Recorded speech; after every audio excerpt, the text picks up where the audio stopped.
Welcome back, Tribe. Got one here from Chris Williamson. Is society conditioning women too much?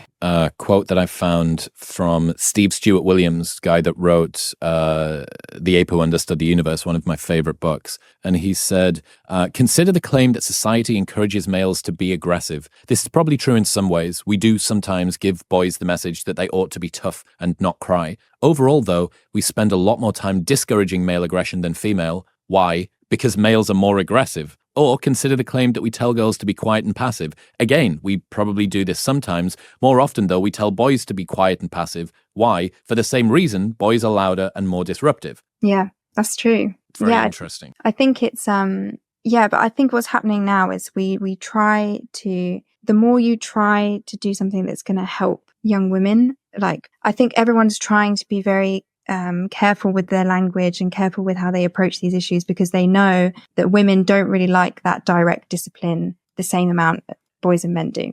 We don't respond to it quite the same. At all. Look at the self-help stuff for men and then for women. Men's self-help videos are like, you're not shit. You're going to lose everything. No one's coming to save you. You got to get after it every day. Quit being a lazy piece of shit. That's men's self-improvement. And then women's self-improvement or whatever that is like, yes, queen, magical rainbows. You're a unicorn. The universe. Manifest it. Just believe. You're worth it. I was like, you deserve the world. Doesn't work for it though. Just deserves it. But okay. I think that is true. But now we've taken it to such an extreme where we're terrified to tell women anything. You know, it's all about what makes us happy, what our desires are. So it's based on some truth, but it's just swung way too far. It's like this is coddling culture, basically. Yeah. Yeah. What is it making girls more depressed or more bitchy, do you think? Dude, I find this so interesting because society-wide, you know how we say like the West gave birth to the modern world. Also, the West gave birth to this unique style of simping where we infantilize women while giving them extreme amounts of rights, like to the point they're equal with men and surpass them in certain things like court biases. Only in the West have we created this culture where we revel the female body beauty, then give it the same rights men have, but also expect to absolve them of all consequences and agency. It's very strange. If we're truly an egalitarian society, if we truly believe that everybody's equal on the humanist level, then why do we keep bringing up girls as if they're inept, as if they're not capable of anything? Being from Eastern Europe and seeing what like my grandmother is capable of, what she does every day, how she works around the house, she does more work than most men. Actually, she's more of a man in terms of utility and usefulness than almost every, like your average American male, even the above average. She knows how to do things most men don't anymore. And that used to be the utility of every woman because she used to help around the house, help the man till the land. She can cut the chickens up, cut the fish up, gut a whole pig, make sausages, make everything from snout to tail. She can do so much. Plant, smoke meat, all this stuff, dude. Make moonshine, whatever. She can do it all. And she used to do it all with her husband all the time. God bless him and rest in peace to my grandfather. But that used to be what women were expected to do around the house. Not sit around, not lounge by the pool and flip pages on the latest like Cosmo propaganda like we expect in the West for women to do. You get yourself a little trophy wife and she gets to sit at home and look pretty. Her job is to look pretty. Oh, what's a trad wife in terms of the West? Oh, she puts on an apron, bro, and learns how to cook like 3 meals. Hey, honey, you just got back from work? Here's the bare minimum. I cooked you a meal. And everybody's like clapping like, wow, trad wives, wow, queen, oh my God, she's the one. She chose to spoke facts. Where can I get myself a woman like this? And it's like, bro, you don't know how much you're being shortchanged. Come out here to the old world and see what women really do, what women are supposed to be held accountable to do, what they're capable of, really. Not the infantilized version of a trad wife, your corrupted 1950s Stepford wife looking bullshit from America, like an actual woman that works with her hands. And you can see the amount of value they bring to a man is indispensable. But that's not what we have today. We have like the bare minimum. They think like getting their nails done and doing their hair and putting on a dress and some makeup is hard work, bro. And you as a man need to appreciate the hard work they put into looking good for you on a date. Like that's the little arguments they're making. And I'm watching them make these arguments while my grandma's like chopping a chicken's head off, like defeathering it and then like getting everything prepped and making stews and grilling up meat. and she's got like 30, 40, 50 pounds of like pig meat just hanging there being smoked, and a bunch of sausages and like a bunch of pickled veggies from the summer prior. And I'm blown away. I'm like, holy hell, dude, that's crazy. One side says they should be rewarded for doing their makeup. The other side is taking care of a house the real way. And then they wonder why men are leaving in droves or not even trying at all. It's like, sis, if you met a real woman, truly, like you say, like, where are the real men at? If you actually met a real woman and compared yourself to one, the amount of shame and inadequacy you would feel would be torturous. Both at the same time. No, I think most of the narrative now is, social media and therapy culture, and all of these things are making girls anxious. They're making them depressed. But I think a lot of things in modern life are also making girls, behave worse as well. So social media, for example, we know that girls' insecurities are a lucrative market that companies go after. But I also think companies know how to draw out female vices as well. So if you look at social media platforms, they're like perfectly set up for girls to be mean to each other, to engage in this kind of indirect forms of aggression, like reputation destruction, passive aggression, gossip. It's like perfect on social media. So if you want to socially exclude someone, you've got like the Snapchat snap map where you can have your live location and all the friends are together and you can see that you're not with them. You can create group chats where you cut people out. You can, if you want to be passive aggressive, you can like tweet about someone but not mention their name. So you're just like subtly digging them. And, companies play on this. Like Instagram lets you have a set of close friends where you can exclude other people. There's apps like NGL, which is like an anonymous messaging app. NGO. Not gonna lie. So it's like, you say something like, not gonna lie, she's really ugly. There was something called Yak.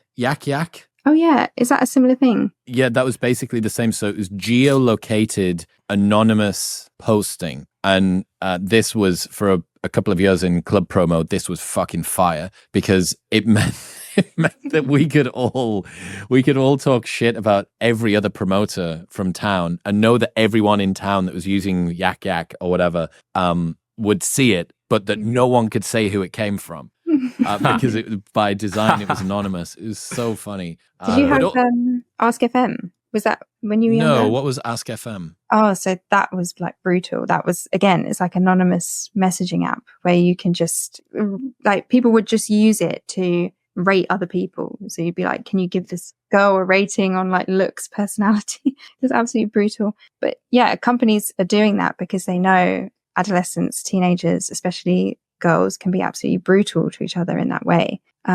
So they're playing on that as well. So I think it's not only how social media is making us feel, but it's like who it's encouraging us to become as well. Mm. Do you think selfie editing is a powerful act of self-expression? No.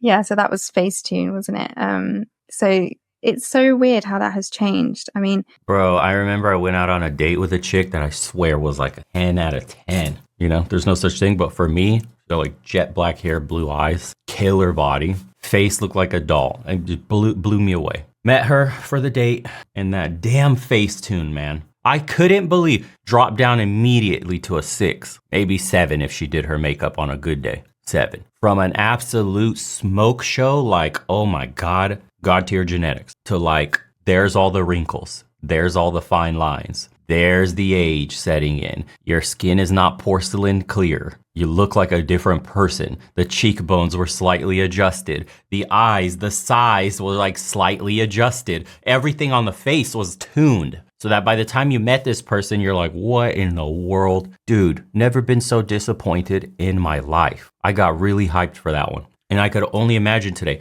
We're in the age where this AI face tuning stuff is so wild. They work on videos too, by the way. So don't think that if a chick posts a video, you can just go check the video and be like, oh yeah, That's real. She can't edit that. No. The AI will analyze everything and make the video look better too, like your face and everything. There's no way you can tell anymore. The age of like MySpace angles, dude, that's Pee-wee leagues. The amount of filters and editing that they do on photos, you really have no idea what somebody looks like until you really see them in person. The only photos that you could tell is when they're being goofy, they're out with friends and like caught in the act doing something. She's like on the beach swimming, you know, in the middle of like scuba diving or something, skydiving or something just happening where it's just like a candid moment. And there's no way to tune that up. Do you get like a glimpse of what someone really looks like? Other than that, your typical selfie from like, you know, the crazy angles and all that are touched up to the max. You never know. You always have to just subtract 2 points off a person just by default these days because you can't tell. If you do that, you'll never go into a date blindsided.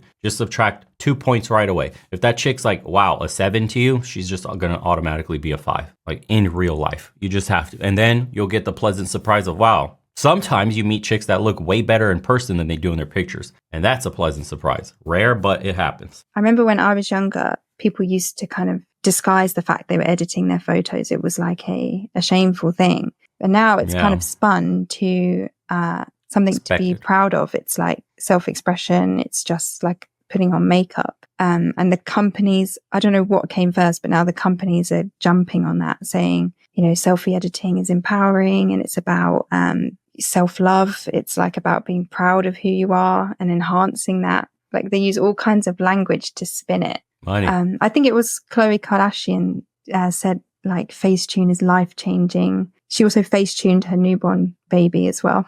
She face-tuned her newborn baby? Yeah, there's a picture of her holding her baby and the baby is like ridiculously airbrushed. Did anyone pull her up on this? Yeah, I think people did say, you know, this is a step too far. But saying that it's a powerful female self-expression and it's true self-love to... Yeah.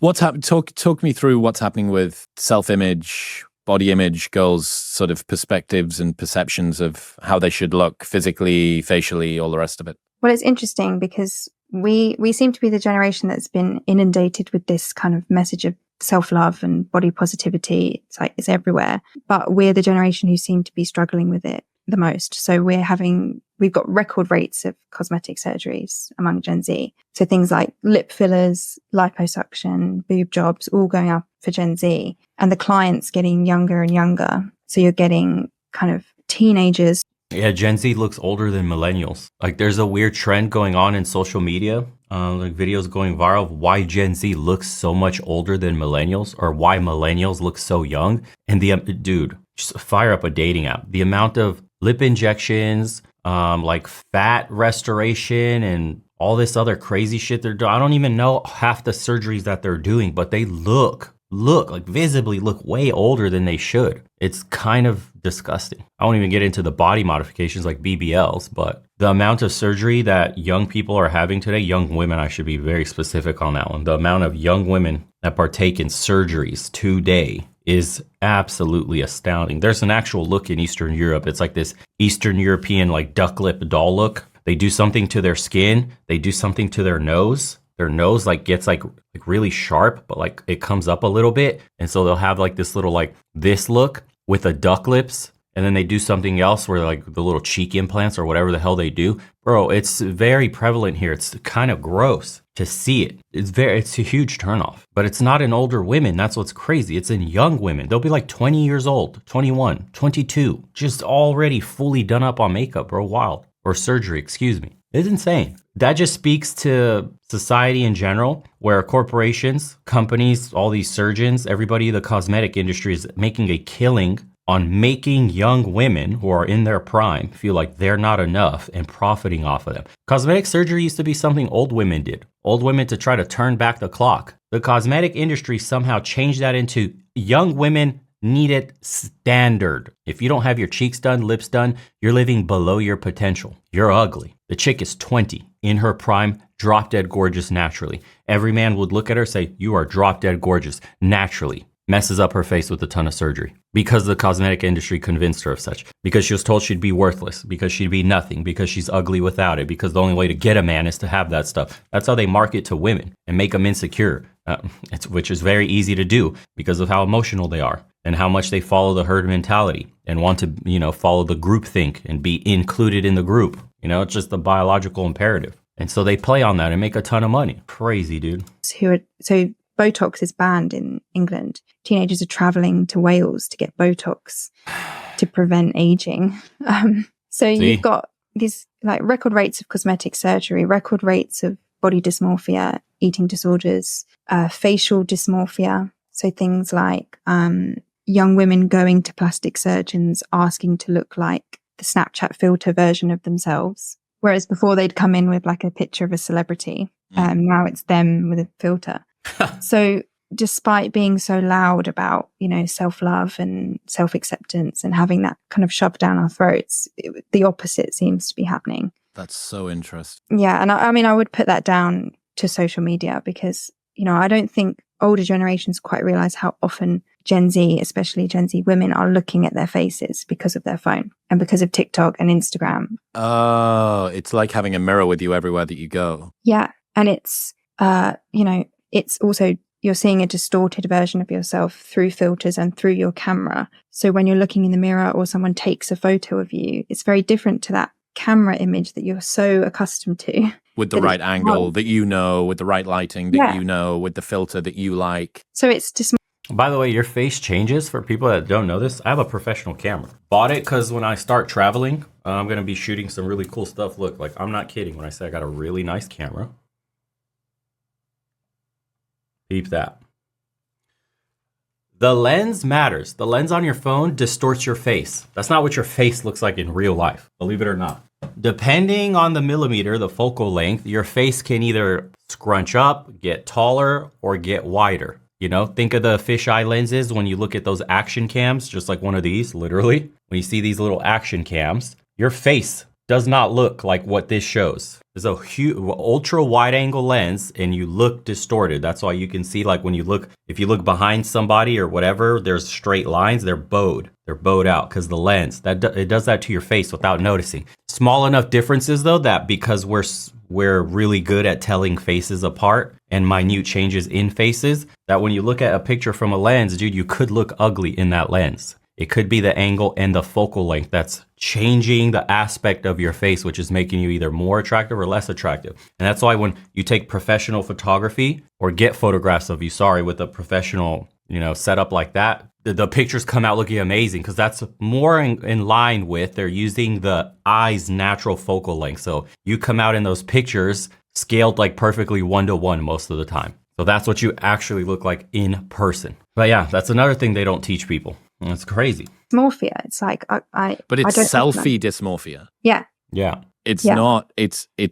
So there's a couple of things here. First off, being other people on the internet portray themselves and make photos and videos of themselves in a way which is misrepresentative of the way that they actually look in the real world. And again, this recursive conveyor belt thing that we both separately came up with causes you to spend or to see people as their online version, not their real life version. Yeah. Then this is a very unique version of it, which is how you see yourself on the phone is actually different to how you are in the real world. So I imagine, there must be something like mirror dysmorphia or like phone dysmorphia, which is, wow, on my phone I look so great, but in the mirror I don't like myself. Well, because you're making all of these edits. And it's, have you seen the TikTok filters now, like the beauty filters? No. They are so like when I was younger, we would have like Snapchat filters, but they would kind of like lag. So they had like, there was one that was like puppy ears, but it kind of smoothed your skin and like chiseled your cheeks. So like all the 13-year-old girls were using it.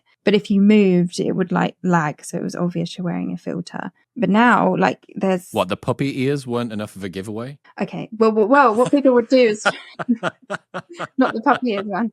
But there'll be other ones like, it'll be makeup, or you have like butterflies or something, and girls would try and crop out the filter bit. Right, I see. So then companies tried to introduce seamless ones. But now there's like young women trying on these filters that give them like a perfect kind of avatar face, but it's very realistic. And if they go like this, nothing changes. So when I was younger, like the fake eyelashes would be like on your hand or something. Whereas now you can do that, you can move, you can, speak normally. You can edit your body on Facetune. So you can like make your waist microscopic. You can change your Mhm. like bum size, Everything. whatever. And this works for videos as well as Yeah. photos, right? And then you can film yourself walking around with a different body and the background doesn't move or wobble or anything. And so not only are girls staring at their faces for hours a day, but they're staring at a often distorted version of that, then going to the mirror, then thinking they have a mental illness of body dysmorphia or whatever.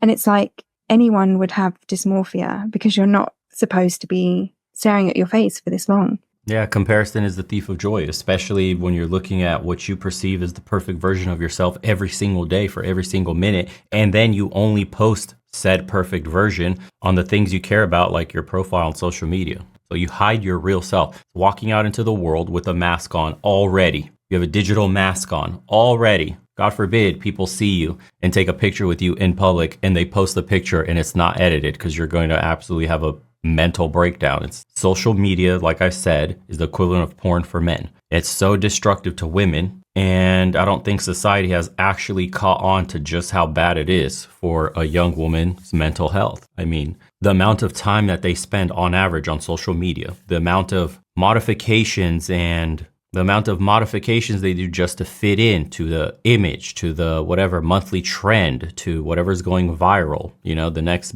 flavor of the month crap going on. All that stuff affects them, man, in ways a man could never understand. Dudes are dealing with their own issues with like microtransactions where games have started getting like addiction with gambling, and game designers are making games in a more addicting fashion where you have to grind out for things, you know, until your character is actually decent, or make the game free to play, but you have to pay to unlock all these cool cosmetics, right? Because you want to pimp out your character the way you do. You want to achieve status among the boys. Oh, this guy's got a legendary skin for his guy. Wow, when'd you get that? Oh, you dropped money on that? Blah, blah, blah. It makes you feel better. It's chasing the dopamine rush. They're just pixels on a screen. Men get affected in similar ways, but different as well. And the companies, all the companies know this. We're all getting played. It's all about money. They don't care about your well-being. Understand that no company cares about your well-being as a person. Down to the food that we eat, man. I always have to repeat this, but you know, it's like when you're starting to see on labels now, like natural ingredients only 3 ingredients, organic. It's like, it's not because a scientific paper came out that it says that. It's not that the companies are looking out for your health and they want to put out healthy products. It's that a bunch of people literally were like, I'm getting sick. This food has too many chemicals in it. Oh my God, all the pesticides. This food has no taste. It's grown too fast. It's shipped out too early. Oh my God, this is gross. I can't feed this to my kids. These people are getting sick. I don't want to eat this. They're responding to market demands. And then all of a sudden they'll come out and say, yeah, seed oils are bad. Science says that maybe you want to watch out. Oh my God, science says. Remember in the 1930s or whatever, 40s, when cigarette smoking was huge, they were like, 3 of 4 doctors recommend smoking cigarettes. They're really good for your health and energy. Lobbied by the tobacco industry. And people were puffing them down until you started getting holes in your neck and you're like, don't be like me. Cigarettes got my throat. I got esophageal cancer. Kind of shit like that. People started getting holes in their throat. People started dying of lung cancer. And the people were like, dude, I think cigarettes are dangerous. A lot of people in my family, everybody I know is starting to die from cancer from tobacco. And then all of a sudden, studies come out and say that tobacco causes cancer. And then we had a societal push to change that shit. It only happens because it starts anecdotally. Same thing with diets, same thing with the ingredient label on your food. Everything is because a huge proportion of the population has all this anecdotal evidence saying like, hey, I started to feel better when I was eating more meat, more fruits, more veggies, less processed food. All of a sudden, now companies are starting to pivot, just like veganism had a huge wave back in like 2010 or whatever. And people were like, yes, let's do these Beyond Burgers. Yes, let's do all this vegan food. It's so much healthier. Do soy-based, don't do whey. It's so bad for you.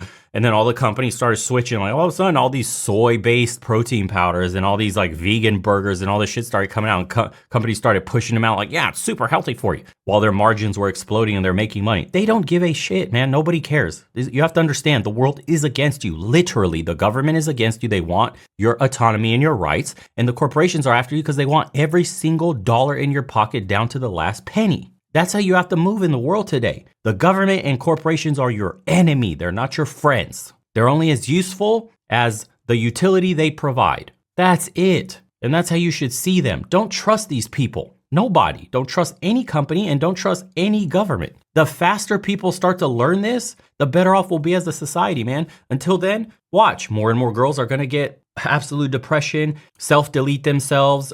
It's going to turn a whole generation into like super degenerate, delusional, walking NPC zombies that will never find happiness, will be completely alone all the time, and will completely blame the other side and blame the government and blame the patriarchy and blame whatever else that they see on the social media.